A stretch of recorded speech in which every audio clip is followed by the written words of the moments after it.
Un saludo fraterno para todos nuestros amigos y hermanos que nos sintonizan y que están pendientes día a día de estudiar con nosotros el texto bíblico de la lección de la escuela sabática.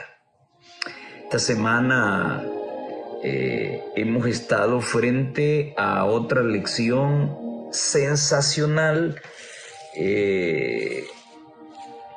quizá con alguna objeción que tengo en particular, que la mencionaré en su momento, pero por lo general una lección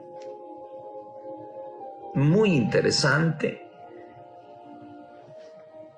que nos invita a meditar y a razonar el asunto de las persecuciones y del tiempo que se avecina para la iglesia.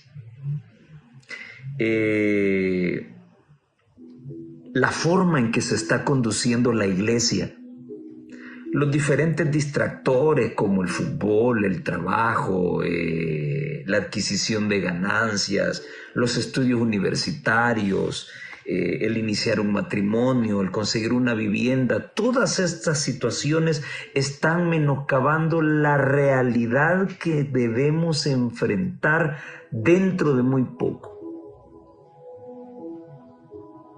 Ya no se le da mucha relevancia a la obra que el papado está realizando para reunir a las iglesias.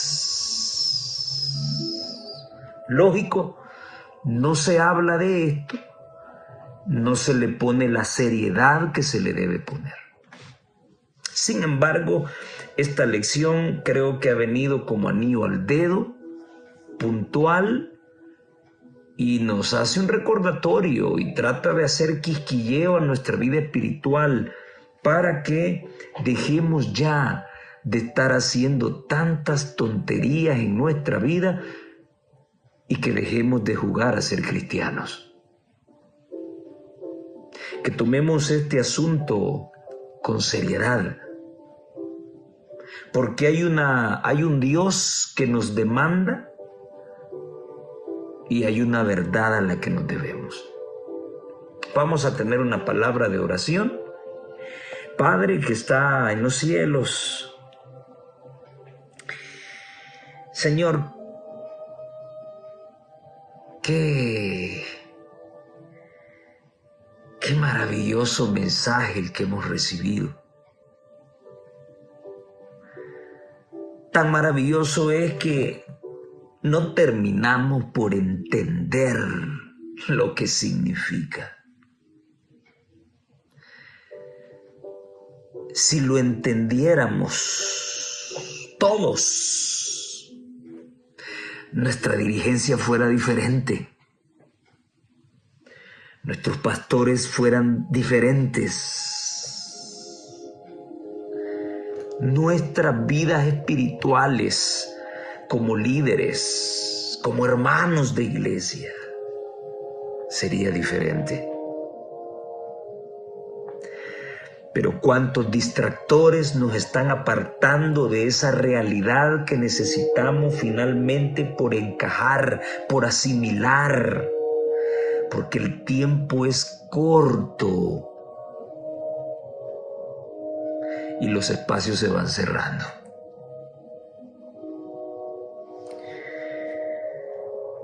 Señor, perdónenos porque no hemos entendido su evangelio.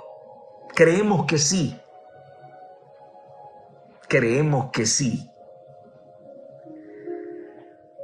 Pero no, esto no es solo teoría. Es vida práctica. Perdónenos porque no hemos valorado esta palabra, este evangelio, este mensaje. Perdónenos porque no le amamos como usted lo merece. Acompáñenos en este estudio, por favor, y despiértenos por amor de su nombre. En el nombre de Jesús. Amén. Muy bien, hemos llegado ya a la lección número 4 tremenda lección, tremenda lección. Defendamos la verdad. Qué tremendo. Quiero traer a colación, antes de entrar a la lección, las palabras del mismo autor de la lección que compartimos en la lección anterior. Y dice el autor: por lo tanto, debemos luchar. La semana pasada dije que no es con golpes, es la lucha del intelecto. El gran conflicto entre el bien y el mal es una lucha que se está desarrollando en el intelecto. Por lo tanto, debemos luchar con el intelecto. ¿Y contra quién vamos a luchar? Contra todos y cada uno de los intentos de socavar la autoridad y la inspiración de la Biblia. Y no dice contra quién específicamente, dice contra todos.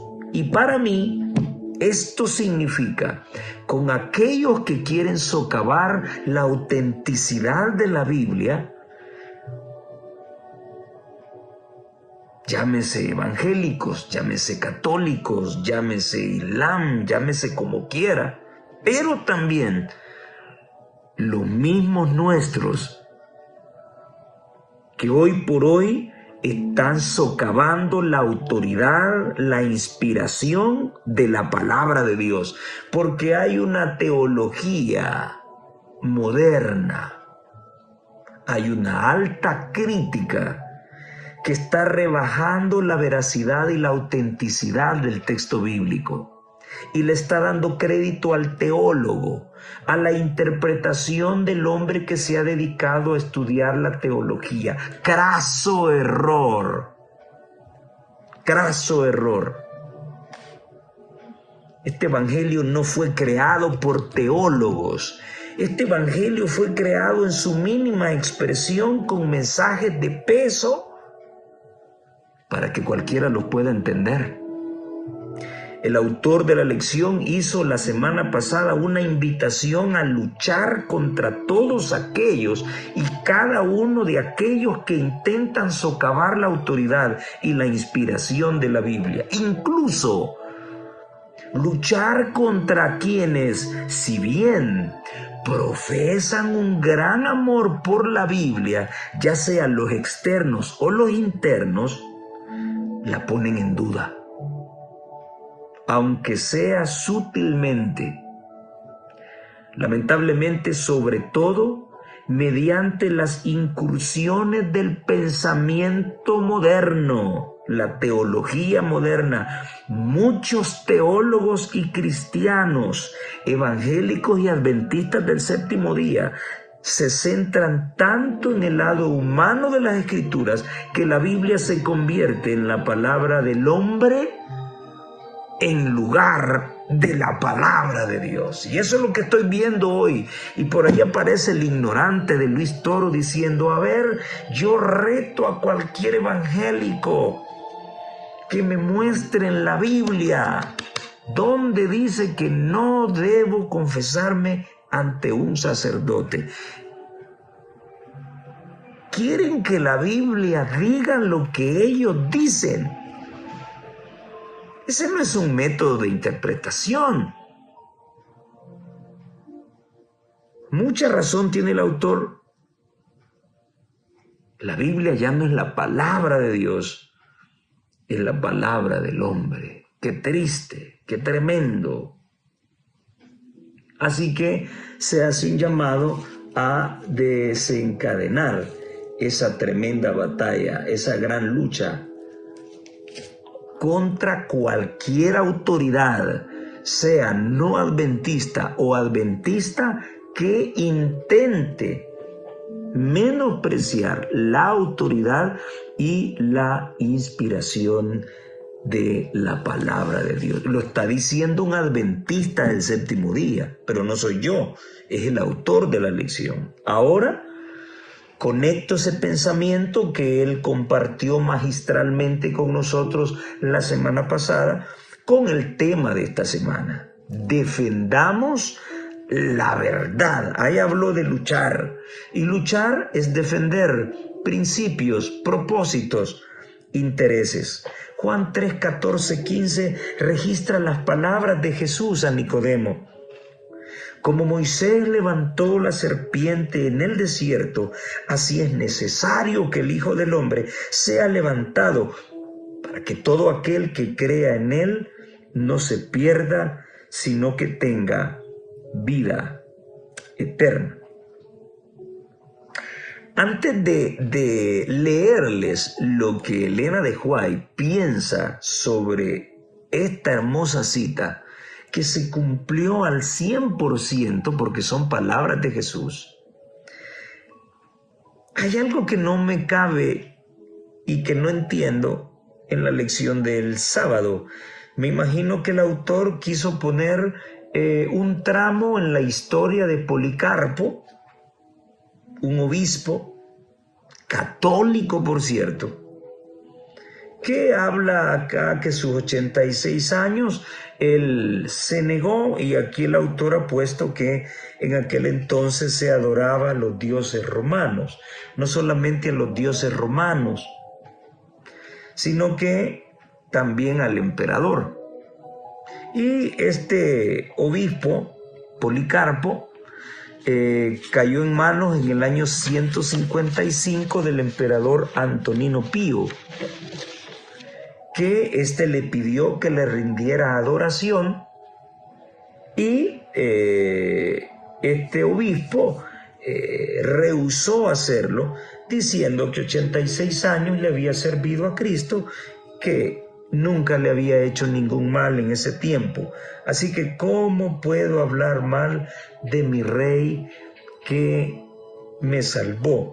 Yo no sé, hay historias más poderosas en la vida del cristianismo que venir a mencionar un obispo que la Iglesia Católica exalta, y es más, lo tiene como el primer mártir que muere por su fe, dejando a un lado lo que ocurrió en el año 34 con Esteban. Se dice de que este Policarpo conoció al apóstol Juan, o fue un discípulo del apóstol Juan. Bueno, no sé qué tan cierto será, pero no me parece que haya una historia católica metida en esto. Recordemos que el clero católico siempre ha sido renuente a rendirle pleitesía a los poderes políticos, porque ellos se creen más. Y siento yo que este hombre pues no murió por Cristo, murió por no rendirle culto al tipo, defendiendo quizás algún tipo de interés. Bueno, ustedes saben cómo es el clero católico, que no se humilla, que no se rebaja frente a los reyes y a los príncipes. ¿Por qué? Porque el papado es visto como un dios. Por ahí creo que va esto, que es la parte que no comparto. No comparto. Hubiesen puesto la historia de un reformador, pero no la de un obispo, Policarpo, vinculado hasta cierto punto con la orientación, con la doctrina católica. Aún la misma iglesia se jacta de eso. Bien. Hoy en día, y quiero adelantar a algo que en algún momento quizás podamos estudiar aisladamente de la lección de escuela sabática. Hoy en día en las redes sociales puedo observar, aunque yo no he visto nada oficial, ni se ha pronunciado nada oficial, pero aunque aparezcan gallitos inflando el pecho, muchos curas católicos y apologistas católicos parece ser que se han reunido en secreto, me estoy imaginando lo que estoy diciendo, se han reunido en secreto y afligidos, así como en el Concilio de Trento, que se reunieron porque estaban perdiendo feligreses. Me imagino que el mismo Espíritu les ha inspirado a hacerlo. Se han reunido a escondidas y han comenzado a estudiar la posición protestante con respecto a ellos, lo que los protestantes siempre les hemos criticado a ellos, sus falsas doctrinas no sacadas de la palabra de Dios. Y lo han estudiado tanto y se han metido de lleno que todos están hablando lo mismo. Y escuchar algunas situaciones como que el Papa Dámaso hizo la Biblia, que la Biblia es de autoría católica, que María está viva, tomando el texto de Jesús ahí en Juan 11 cuando dice yo soy la resurrección y la vida. El que crea en mí, aunque esté muerto, vivirá. Así que María murió, pero como creía en su hijo, pues está viva, y así una enorme cantidad de santos. Se está torciendo la escritura de otra manera. ¿Y por qué menciono esto? Porque precisamente este texto de Juan 3, 14, 15 se está utilizando para demostrar que el uso de imágenes no es malo, no es pecado. Dios no prohíbe las imágenes, lo que prohíbe son los ídolos. Luis Toro estaría tomando esta cita literal para demostrar eso. Bueno, en primer lugar, lo que yo podría responder es, una cosa es, y también hablan de los querubines que estaban en el propiciatorio del arca del pacto, hablan de los ángeles que estaban en la cortina, así que como el pueblo judío utilizaba imágenes para recordar y tener presente las cosas sagradas, pues ellos justifican que usan sus imágenes para recordar las cosas sagradas. Yo les he contestado siempre, y entonces ¿por qué se volaron el segundo mandamiento de la ley de Dios y no aparece en su catecismo católico, si es que así fuera? ¿Y por qué hasta hoy están reaccionando y lo están enseñando? Porque antes se quedaban callados. Y muchos conocieron la verdad, fueron abiertos sus ojos y en algún momento pues pertenecieron a diferentes movimientos protestantes. Hoy están torciendo las cosas. La otra cosa que les respondo es, una cosa es que yo me invente hacer una imagen y yo mismo decida rendirle veneración. Otra cosa es cuando Dios me pide hacer una imagen. En este caso de Juan 3, 14 y 15, y lo que ocurrió, o sea, Jesús está mencionando una situación que ocurrió en el Antiguo Testamento vinculada con Moisés. Y es Dios quien le dice a Moisés que construyera una serpiente de bronce. Sí, pero la Biblia no registra de que todos aquellos que adoraran la estatua de bronce o la veneraran o se arrodillaran frente a ella o la besaran o la tocaran con lágrimas serían sanados. No. La palabra habla de que todos aquellos que miraran la estatua serían sanados. Esa estatua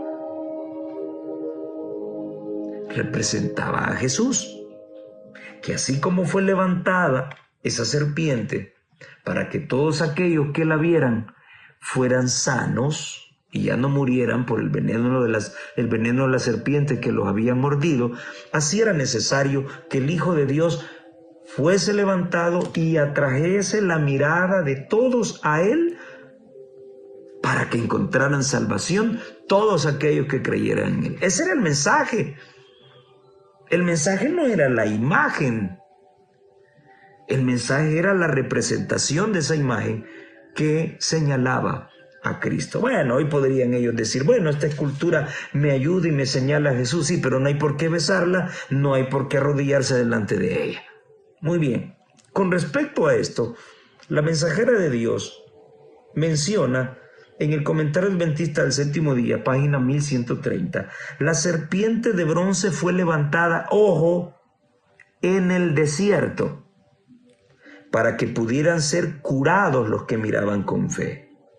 Así también Dios envía un mensaje de restauración y curación a los hombres, pidiéndoles que aparten la mirada del hombre y de las cosas terrenales y coloquen su confianza en Dios. Él ha dado la verdad a su pueblo con poder mediante el Espíritu Santo. Abrió su palabra a los que estaban escudriñando y orando en procura de la verdad. Pero cuando estos mensajeros dieron a la gente la verdad que habían recibido, fueron tan incrédulos como los israelitas.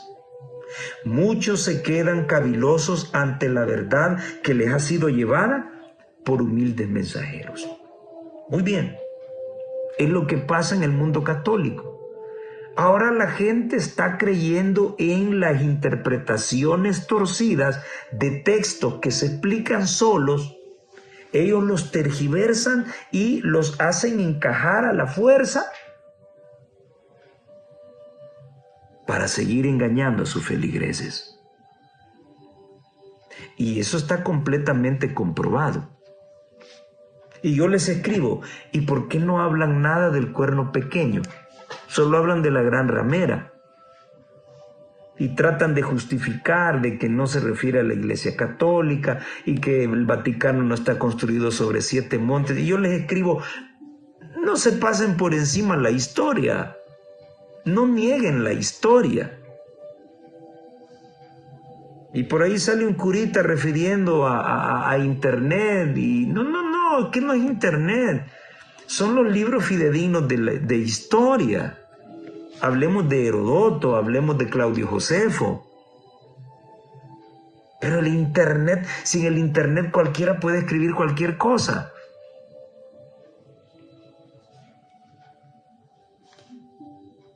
Dios quiere que apartemos la mirada de los hombres. No es la interpretación del obispo, del cura o del pastor. La Biblia se explica sola en su propio contexto. Así que, ¿cuál es la verdad que debemos defender? Es la palabra de Dios. A esa verdad nos debemos. A esa verdad. Y nadie puede sacarte de la iglesia porque tú te debes a esta verdad. ¿Por qué te van a sacar? Que te expliquen por qué. ¿Porque no estás de acuerdo con el baile dentro de la iglesia? ¿Porque no estás de acuerdo con la batería? ¿Porque no estás de acuerdo con el anillo? ¿No estás de acuerdo con las pinturas? ¿No estás de acuerdo con la forma de alimentación? ¿No estás de acuerdo con esas nuevas formas de evangelismo? ¿Con ese adventismo que se vive hoy, que se aleja del adventismo que conocimos de nuestros abuelos? ¿Por eso te van a sacar? ¡Oh, por favor! ¿Dónde está el pecado? Por eso yo preguntaba en la lección anterior, ¿quién es el disidente? ¿Quién es el disidente? El que desde el púlpito, desde las redes, trata de defender ese evangelio que nuestros abuelos recibieron de los pioneros. Frente a esa nueva amalgama adventista moderna que estamos viendo hoy en día en nuestros colegios, en nuestras universidades, en nuestras iglesias, en nuestros actos públicos, en nuestras presentaciones públicas. Ay, aquí nadie debe decir nada, todos, no hay libertad de expresión, todos deben cerrar la boca, todos deben ver a fulano robando, todos deben ver a fulano metido y hundido hasta el cuello en corrupción y aquí nadie debe decir nada. Algún día va a dar cuentas, pues debe dar cuentas aquí también. No estamos jugando a ser iglesia, somos la iglesia del Señor. Y para presentar la verdad debe haber una integridad moral en nosotros. Eso es defender la verdad sin miedo. En Daniel capítulo 7, versículos 23 al 25, se nos habla de la persecución que ocurrió por un periodo de 42 meses, 3 años y medio o 1260 días proféticos. Todo es lo mismo. El método día por año Eso es bíblico. Aquí nos hablan que el pastor William Shea tiene una línea de 23 maneras de estudiar esa fórmula del día por año que es imbatible. Y el calendario que se usa para interpretar los tiempos proféticos no es el calendario católico que usamos. Son profecías dadas a los judíos, por lo tanto, vamos a utilizar el calendario judío con 30 días exactos por cada mes. En un tiempo hay un año, o sea, 12 meses, en días son 360 días. En 2 tiempos hay 2 años, 24 meses o 720 días. Y en medio tiempo hay 6 meses, o sea, en medio tiempo son 6 meses, pero ahí tenemos en 6 meses 180 días. Si sumamos los 12 meses más los 24 meses más los 6 meses, tengo como resultado 42 meses. Y si sumo los días, 360 días más 720 días más 180 días, me da 1260 días. Que pasados a años son 1260 años. Ahora bien, quiero destacar algunos aspectos importantes que se mencionan en Daniel 7, 23, 25. Daniel nos habla de una cuarta bestia que representa a Roma, que es un cuarto reino en la tierra. Ese reino será diferente de todos los otros reinos.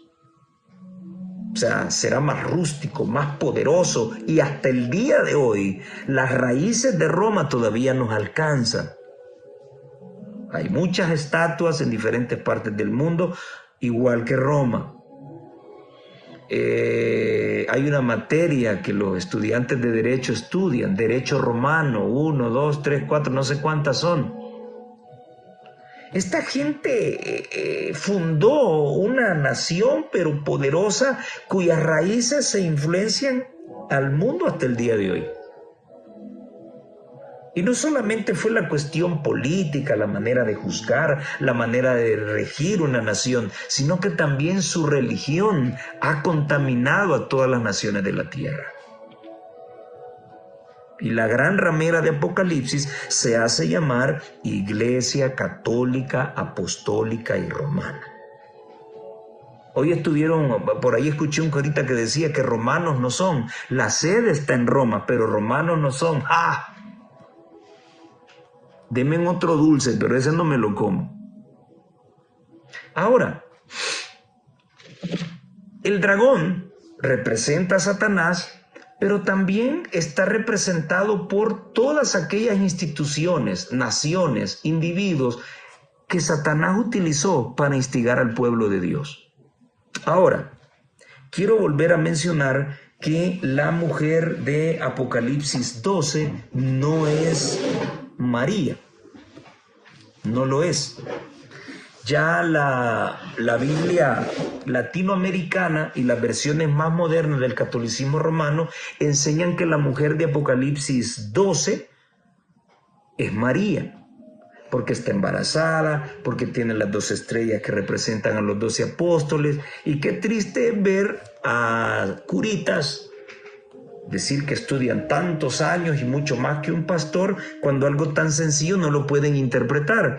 La Biblia Nácar Colunga, en el comentario que hace de Apocalipsis 12, dice de que esa mujer representa a la iglesia del Antiguo y del Nuevo Testamento. Yo mencioné la vez anterior de que ellos no se equivocan nunca. Es madre y maestra. Entonces, ¿quiere decir que sus libros antiguos son válidos? Pues bueno, aquí hay una Biblia antigua, pues ni tan antigua, 1966, la Nácar Colunga. Y aquí dicen que María, que la mujer de Apocalipsis 12 no es María, es la iglesia del Antiguo y del Nuevo Testamento. Muy bien, que hay algunas similitudes. Estaba preñada, pues claro. En su vientre tenía a Jesús. Huyó al desierto, sí. Recuerden de que cuando Herodes quería matar al niño, el ángel despertó a José y les dijo que fueran a Egipto. Cruzaron el desierto. Sí, pero recordemos que Herodes quería matar al niño, no a la mujer. Perseguían y buscaban al niño, no a la mujer. En este caso, Satanás se llenó de ira contra la mujer al ver que no pudo matar al niño porque le fue arrebatado. Entonces Satanás vino y fue a hacer guerra contra la descendencia de la mujer, los que guardan los mandamientos de Dios y tienen la fe de Jesús. Ahora, hay una historia interesante en el desierto. Después de que Israel fue libertado con mano poderosa de parte de Dios, Dios llevó a su pueblo ¿a dónde? Al desierto. Cuando Jesús inició su ministerio, después de ser bautizado, la palabra de Dios dice que el Espíritu lo llevó ¿a dónde? Al desierto. Y de acuerdo a las profecías, la mujer fue llevada por las dos alas de la gran águila. ¿A dónde? Fue llevada al desierto.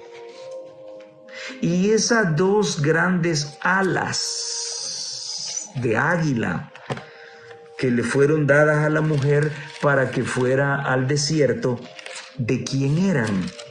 Éxodo capítulo 19 y el versículo 4 dicen: vosotros visteis lo que hice a los egipcios y cómo os tomé sobre alas de águilas y os he traído a mí. Esas alas grandes de la gran águila, ¿a quién representan? Representan el cuidado de Dios por su pueblo, aún en los momentos conflictivos. ¿Y por qué el desierto? ¿Qué es lo que el desierto tiene? En medio del bullicio, en medio del trabajo, en medio de las ganancias de dinero, en medio de los estudios, en medio de las fiestas, en medio del alboroto social, no hay mejor lugar donde puedas ponerle atención a Dios que en el desierto de las pruebas. Cuando somos probados, cuando no hay dinero, cuando hay problemas, es cuando Dios tiene nuestra atención. Tremendo mensaje. Tengo un tema solamente de eso, del desierto.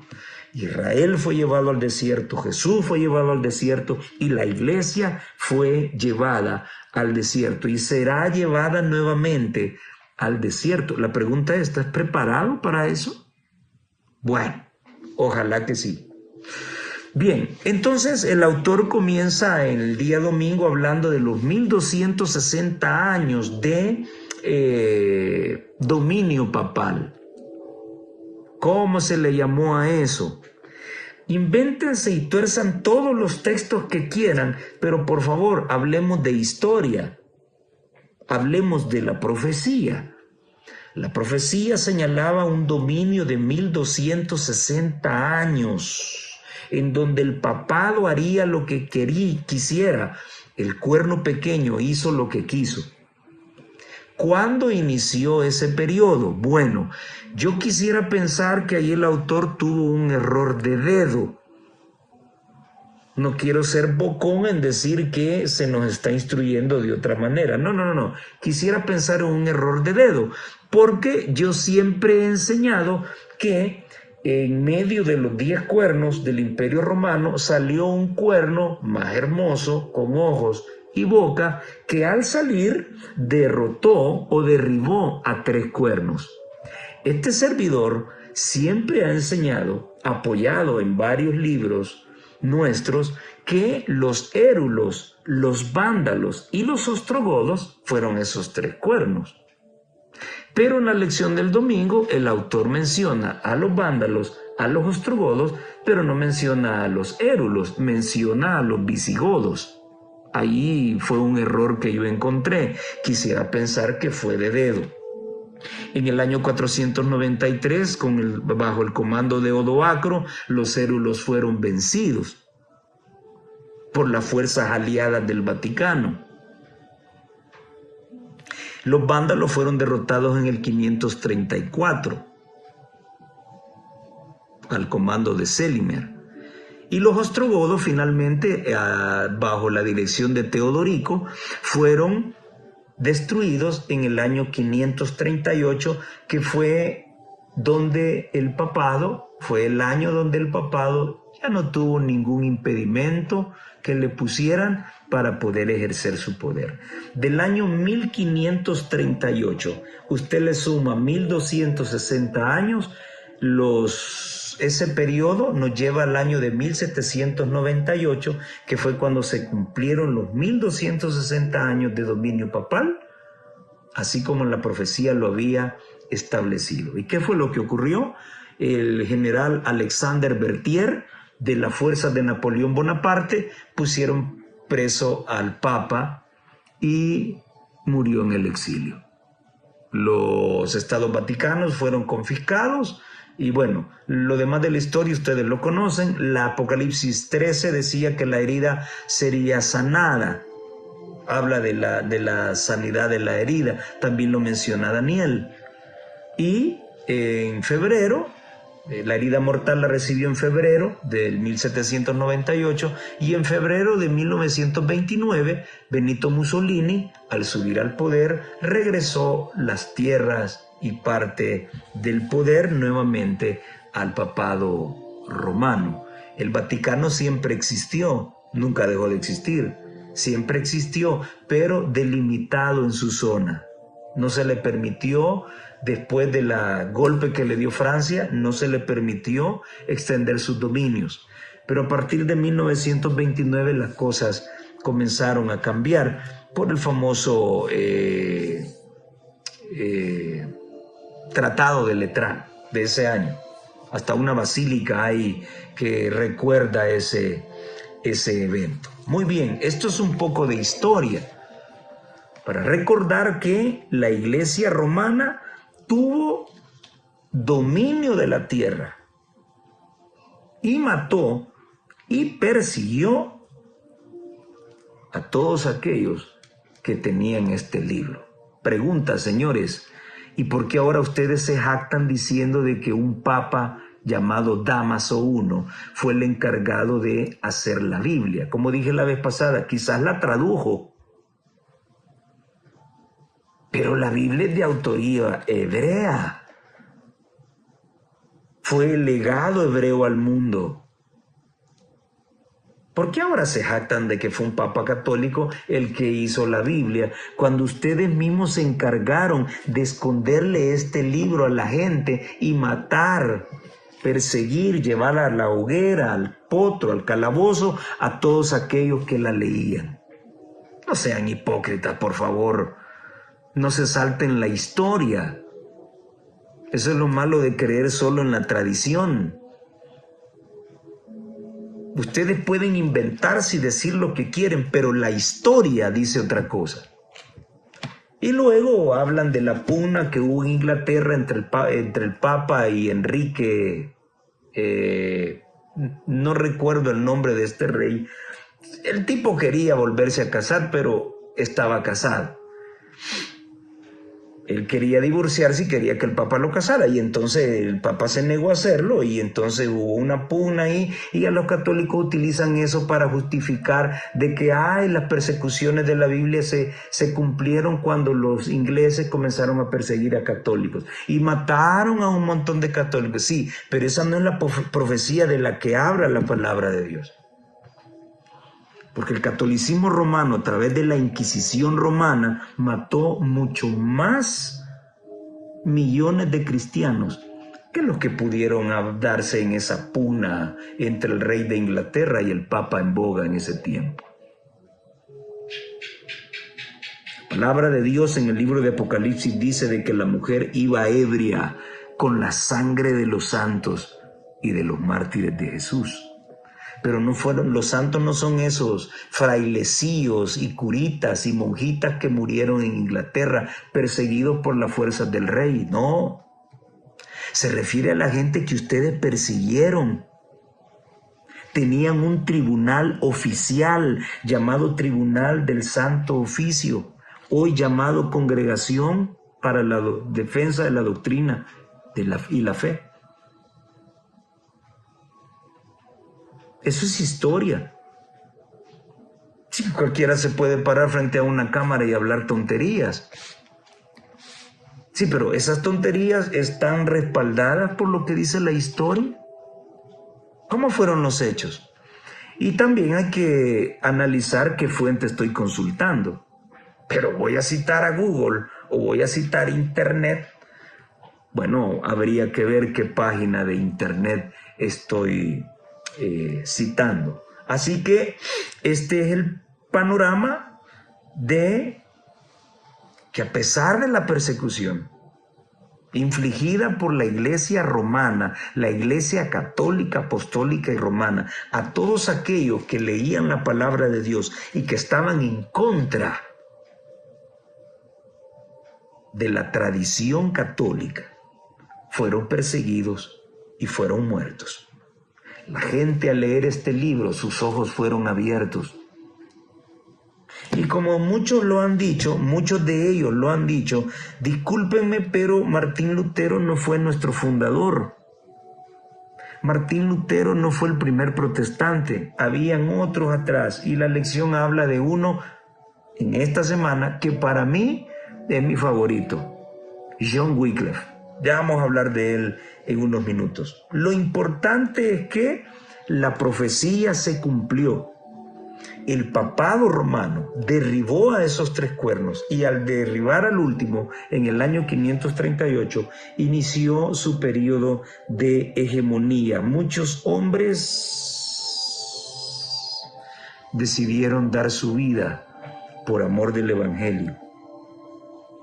La página 347 y 348 de la Historia de la Redención dicen: en el siglo VI el papado ya estaba firmemente establecido. La sede de su poder se hallaba en la ciudad imperial y se declaró que el obispo de Roma era la cabeza de toda la iglesia. El paganismo había cedido su lugar al papado. El dragón había dado a la bestia su poder y su trono y su grande autoridad, según Apocalipsis 13:2. Y entonces comenzaron los 1260 años de opresión papal predichos en las profecías de Daniel y de Juan en el Apocalipsis. Y cita ella Daniel 7:25 y Apocalipsis 13 del 5 al 7, sin temor a equivocarse. Los cristianos se vieron obligados a elegir entre renunciar a su integridad y aceptar las ceremonias y el culto católico, o pasarse la vida en las mazmorras, o morir en el potro entre rejas o víctimas del hacha del verdugo. Entonces se cumplieron las palabras de Jesús: mas seréis entregados aún por vuestros padres y hermanos y parientes y amigos, y matarán a algunos de vosotros, y seréis aborrecidos de todos o por todos por causa de mi nombre. Lucas 21, 16, 17. La persecución se desató sobre los fieles con mayor furia que antes, que en los tiempos de la Roma imperial. En la Edad Media estamos hablando de la Roma papal. Y el mundo se convirtió en un vasto campo de batalla. Por cientos de años la Iglesia de Cristo encontró refugio escondiéndose y en la oscuridad. Así dice el profeta: y la mujer huyó al desierto, donde tiene lugar preparado por Dios para que allí la sustenten por 1260 años. ¿Cómo se quitan ese tiro? ¿Cómo? Es la verdad. Es la realidad.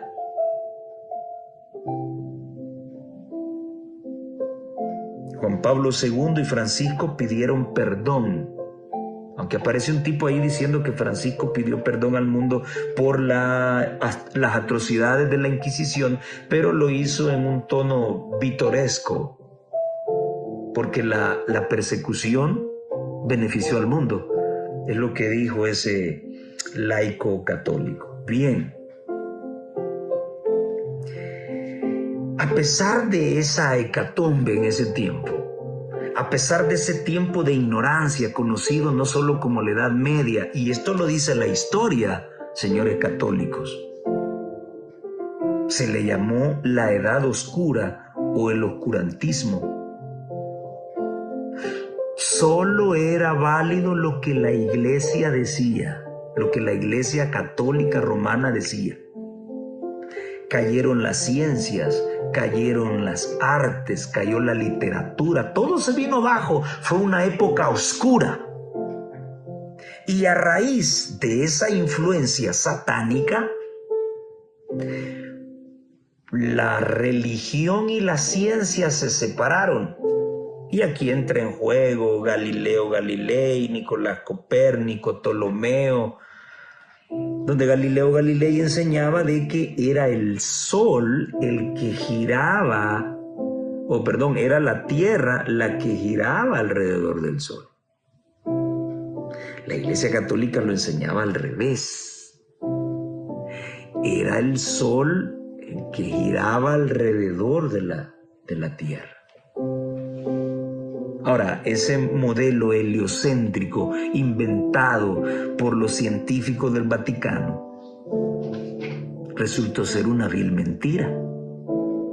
Y el modelo que estaba proponiendo Galileo, basado en los modelos que crearon otros científicos de la época, era la que valía. La tierra no era el centro, era el sol. Entonces la ciencia, muchos científicos de ahí en adelante, mejor decidieron que si las cosas no se comprobaban, entonces no eran ciertas. ¿Por qué? Porque todo se analizaba desde el punto de la fe. Léanlo, eso es historia. Esa separación entre la iglesia y la ciencia fue gracias a esa invención que tuvieron, que era el sol el que giraba alrededor de la tierra. Y era al revés, es la tierra la que gira alrededor del sol.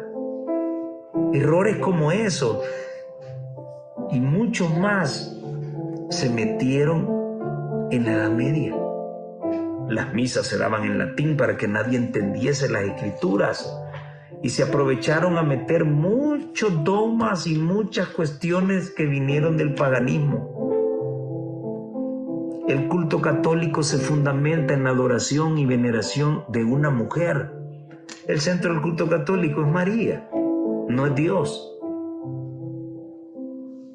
El centro del culto católico es similar al centro del culto pagano, la adoración al sol. Bueno, en medio de una época oscura, ¿quién podría defender al mundo?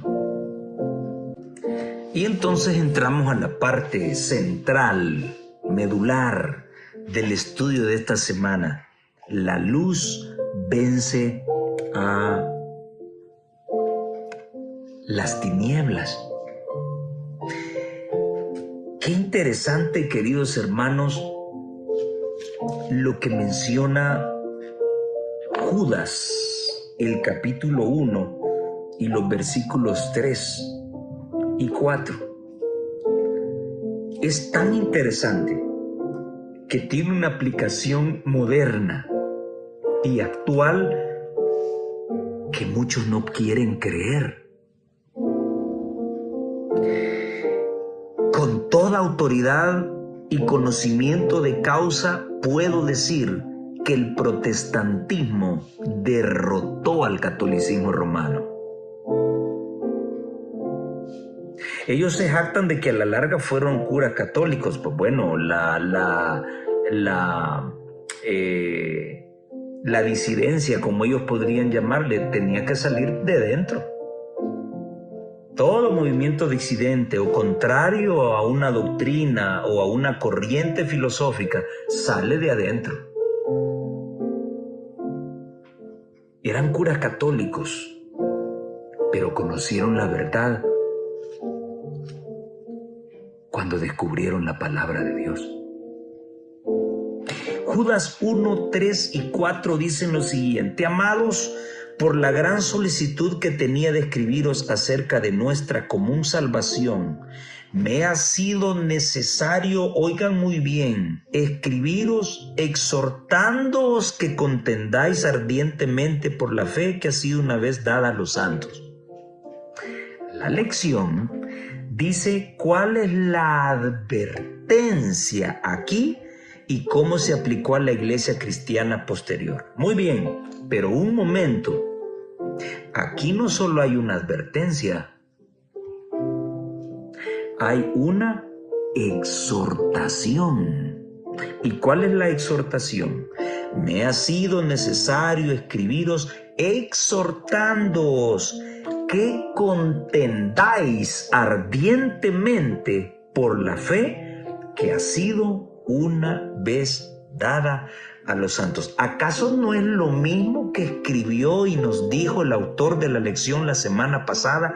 Que luchemos contra todo aquello y cada uno de aquello que aparezca, disminuyendo o menoscabando la autoridad y la inspiración de la Biblia. Venga de donde venga, de la dirigencia de cualquier movimiento religioso y aún el nuestro. Quien aparezca queriendo rebajar la autoridad y la inspiración de la Biblia debe ser contrastado. Pero no solo lo dijo el autor de la lección, lo está diciendo el apóstol Pablo. Contendáis ardientemente por la fe que ha sido una vez dada a los santos. Esa es la exhortación, no solo hay una advertencia. Ahora viene la advertencia. Porque algunos hombres, oiga usted bien, no todos, no, algunos hombres han entrado encubiertamente. ¿Cómo se llama eso? Eso se llama infiltración y no es una teoría, como dijo nuestro presidente mundial. Es una realidad. Han entrado encubiertamente los que desde antes habían sido destinados para esta condenación.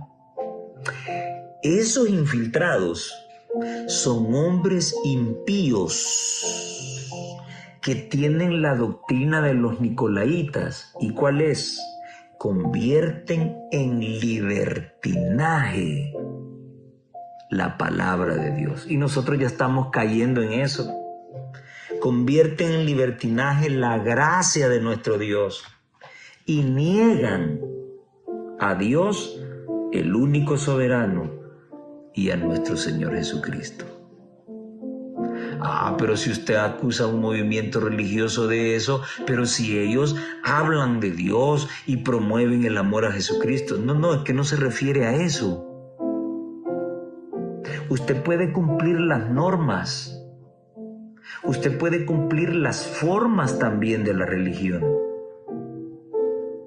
Pero con sus actos, con su forma de vivir, usted puede estar negando a Dios, aunque llegue a golpearse el pecho a una iglesia. A eso se refiere. Hombres impíos que han trastocado la gracia de nuestro Dios, convirtiéndola en libertinaje. No importa lo que hagas, Dios siempre te va a salvar. Oh, mira qué bonito. Qué interesante eso.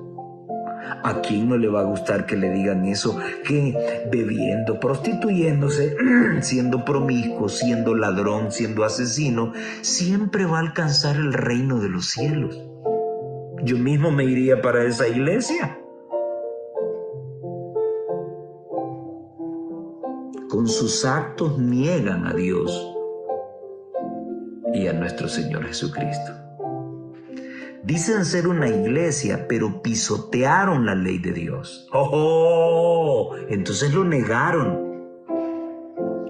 Cambiaron la intercesión de Jesús en el santuario celestial por un asunto, un ritual llamado misa. Están negando a Jesucristo. Están enseñando que Jesucristo hay que comérselo, literalmente. Ya parecía un tipo apologista católico diciéndole a un protestante, a ver, ¿había cordero o no había en la última cena? Lógico, no había. Porque los discípulos estaban con el verdadero Cordero de Dios que sería sacrificado. ¿Y qué? Se comieron a Jesús, literalmente, lo devoraron y le chuparon la sangre todos. Todo era un simbolismo. Enseñar otra cosa es negar a Jesucristo. A Jesucristo lo negaron cuando lo convirtieron en una hostia redonda que hace alusión más al sol que a Jesucristo. ¡Ojo! Pero no faltará torito que aparezca y diga, oh, ¿y acaso Jesús no es nuestro sol de justicia? ¡Qué bonito! ¿Cómo usan la semántica para seguir engañando a la gente?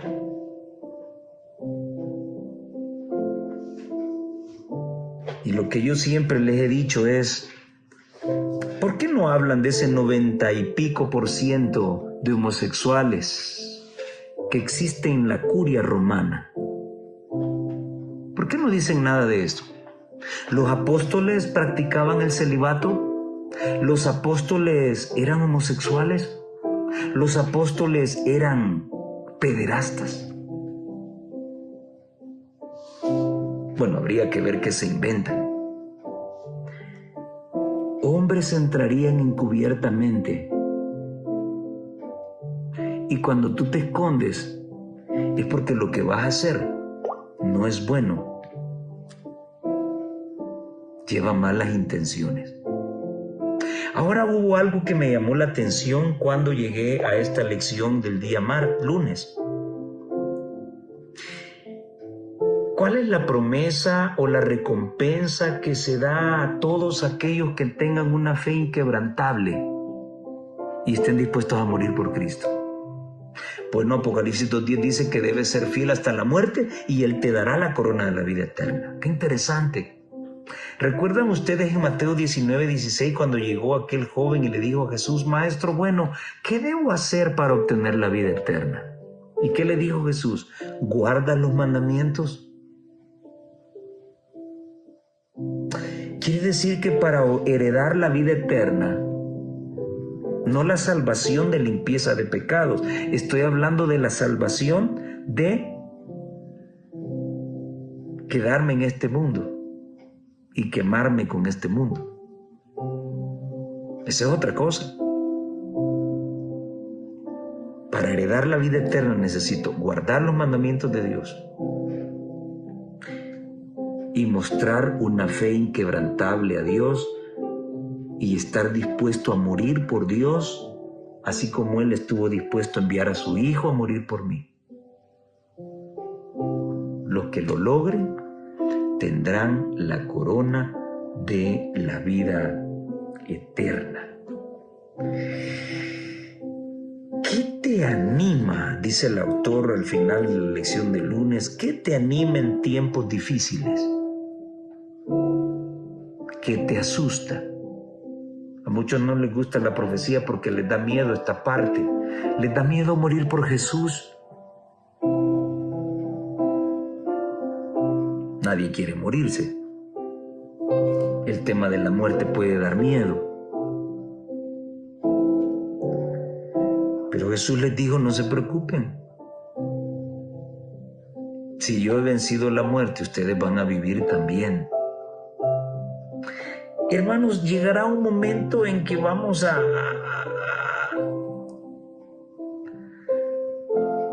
comprobar qué significa vivir por fe realmente. Ahorita no. Ahorita es más atractivo un Barça-Madrid. Ahorita viajes, dinero, lujos, ostentación, eso es lo más maravilloso. Y como eso nos contamina, nos da miedo morir por Jesús. A través de las pruebas y a través de esa fortaleza en la relación con Cristo, aprenderemos a despojarnos de muchas cosas. Y entonces Dios nos va a dar el espíritu de un mártir en su momento. Y dejaremos de tener miedo. En medio de ese miedo y de esas cosas que nos pueden asustar, ¿de qué promesa podemos aferrarnos? Bueno, aquí tenemos una en Apocalipsis 2:10. Sé fiel hasta la muerte y yo te daré la corona de la vida eterna. Hechos de los Apóstoles, página 334, dice: todo el que en ese día malo quiera servir sin temor a Dios, de acuerdo con los dictados de su conciencia, necesitará valor, firmeza y conocimiento de Dios en su palabra, porque los que sean fieles a Dios serán perseguidos. Sus motivos serán condenados, sus mejores esfuerzos serán desfigurados y sus nombres serán denigrados. ¿Estamos preparados para eso? Bueno, de eso se trata este asunto. Por lo tanto, debemos entrenarnos hoy en día para adquirir valor, para permanecer firmes.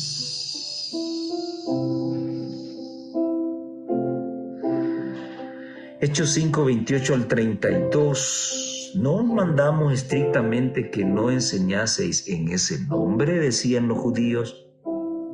Y ahora habéis llenado a Jerusalén de vuestra doctrina y queréis echar sobre nosotros la sangre de ese hombre. Oigan cómo se referían despectivamente a Cristo. ¿Recuerdan lo que Acab le dijo a Elías? Así que eres tú el que turbas a Israel. Respondió Pedro y los apóstoles: es necesario obedecer a Dios antes que a los hombres. En esta vida hay que entrenarse para eso. Pero con una vez que vaya a la universidad el sábado, no va a crear caos en mí. ¿Así? Como una vez que abra mi negocio en sábado, no voy a dejar yo de ir a la iglesia. ¿Así? ¿Quién te ha dicho? Vas a abrir una vez. Y como ya abriste una vez, ¿cuál es el problema de abrir otra vez? Si eso no me va a sacar de la iglesia. Y luego que abras, vas a querer abrir otra vez. Y cuando menos sientas y el día que menos te imaginas, tus negocios estarán abiertos en sábado. Ya no va a despertar en ti ningún tipo de dolor el estar sentado en la universidad recibiendo clases el día sábado. O estar frente al televisor viendo el clásico en sábado. El primer paso es el más difícil, pero una vez que se dio, vas de bajadita. Mucho cuidado, mucho cuidado. En la lección del martes se nos habla de los valdenses. Hermanos, hay que leer esa historia. Esa gente se escondió para traducir la Biblia. Antes de ese tiempo, dice la sierva de Dios, la gente no conocía Biblia. Ellos se encargaron de transcribir la palabra de Dios. Se inscribían en las universidades para compartir la palabra de Dios con la gente, arriesgando sus vidas. Y muchos de ellos perdieron la vida haciendo obra misionera. Y estos tipos me van a venir a calentar el oído diciéndome que ellos hicieron la Biblia. Condenados.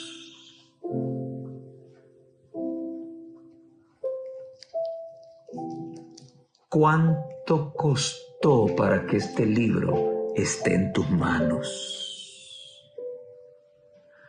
Costó la sangre de hombres, mujeres y niños cuyos nombres, como lo dice la sierva de Dios, no los mereció nunca el mundo.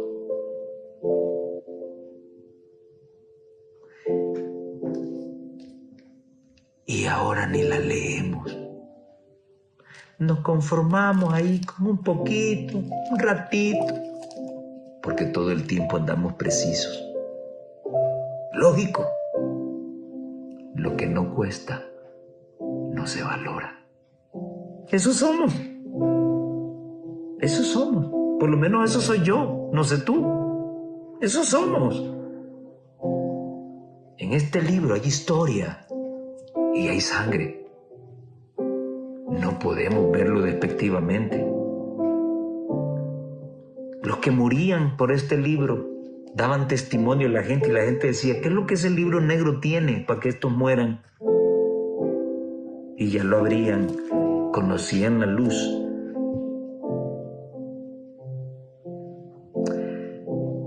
Y sus ojos eran abiertos.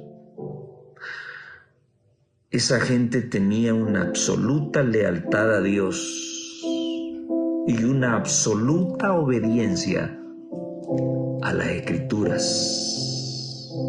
Y su compromiso era con la supremacía de Cristo y no del papado, dice el autor de la lección. Su mente estaba saturada de historia, de fe y coraje del Nuevo Testamento. En lugar de someterse a las tradiciones de la Iglesia romana, estos hombres y mujeres de fe tuvieron el valor de defender las verdades bíblicas. Solo quiero que pienses un momento. ¿Qué hubiese sido del cristianismo sin la intervención de estos hombres y mujeres llamados valdenses, albigenses, cátaros? ¿Qué hubiese sido del cristianismo sin la influencia de John Wycliffe, de Huss, de Jerónimo, de Latimer, de Baxter?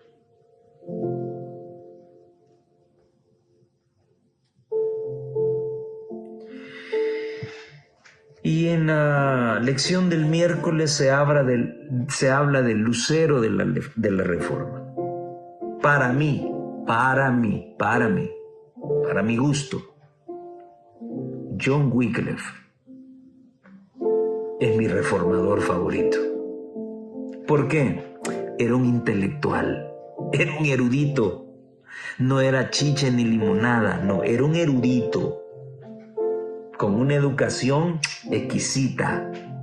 Ese hombre fue el primero que le asestó el golpe a los muros de la filosofía católica romana. El primero. Hizo grandes estragos. Por eso la sierva le llamó el lucero de la Reforma.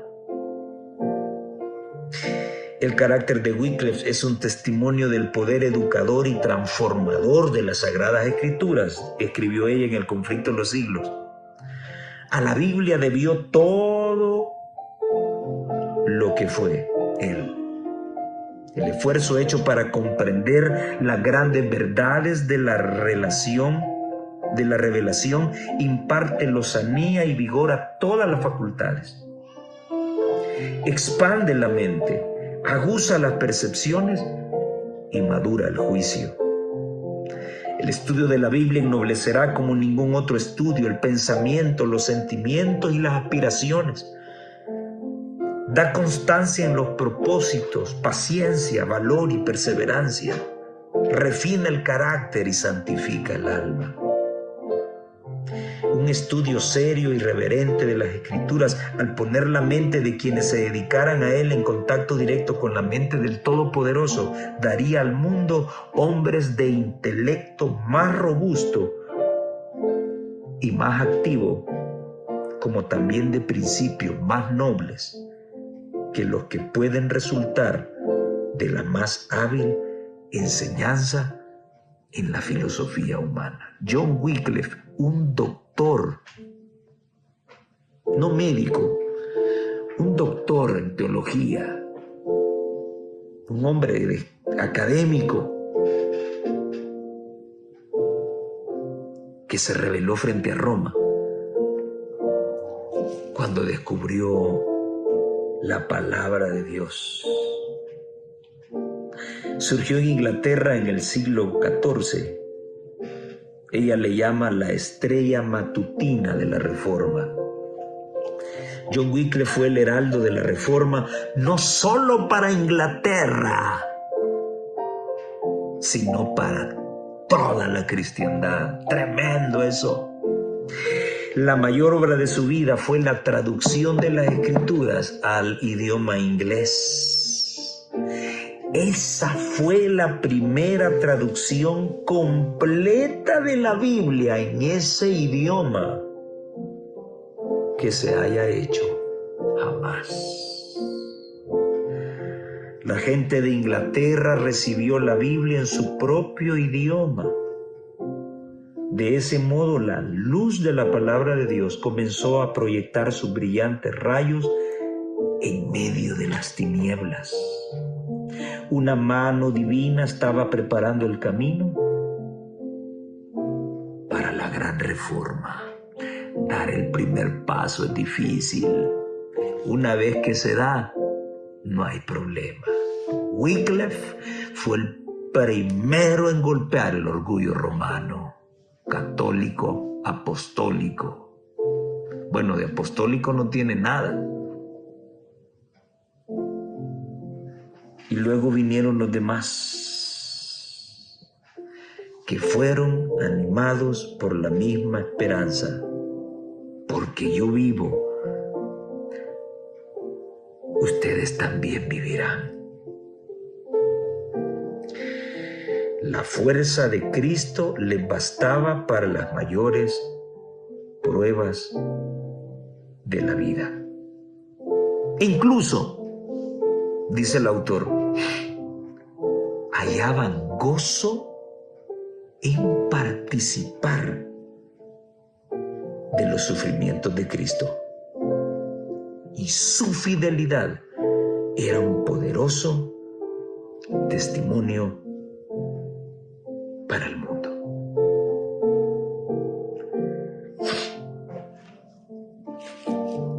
Cuando leí esta lección, me di cuenta de algo grandioso y maravilloso. Soy un cobarde.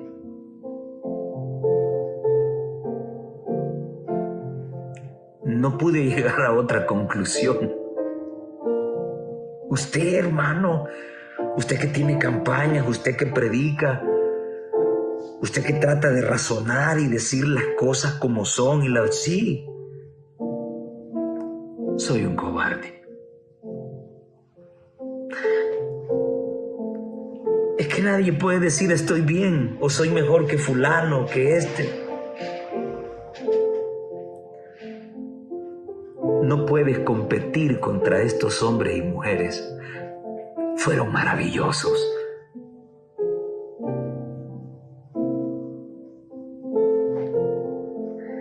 Tendría que pasar por sus pruebas para tener el poder que ellos tenían. Tendría que vivir su experiencia. Tendría que estar en aquel tiempo.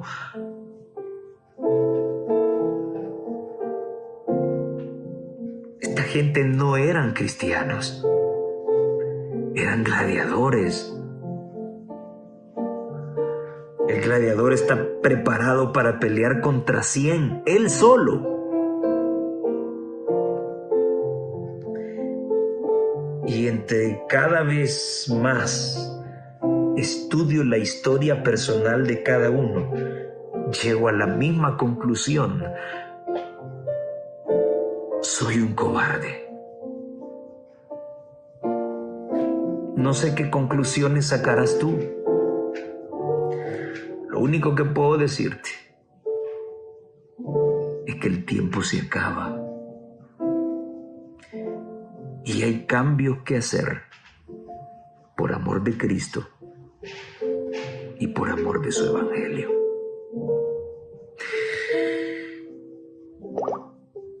que pagar un precio. Nadie puede predicar la verdad, dijo Lutero, sin que despierte la persecución. ¿Estás tú preparándote para asumir este precio? Por eso yo siempre he dicho, y no me cansaré de repetirlo, el mensaje adventista del séptimo día es un mensaje para valientes, no para cobardes. Y eso me preocupa, por eso necesito salir de esa conclusión a la que llegué. Porque si he reconocido que soy un cobarde y continúo allí, corro el riesgo de perderme la vida eterna. O te metes a este conflicto o te sales. Pero debes tomar una decisión por ti y por los tuyos.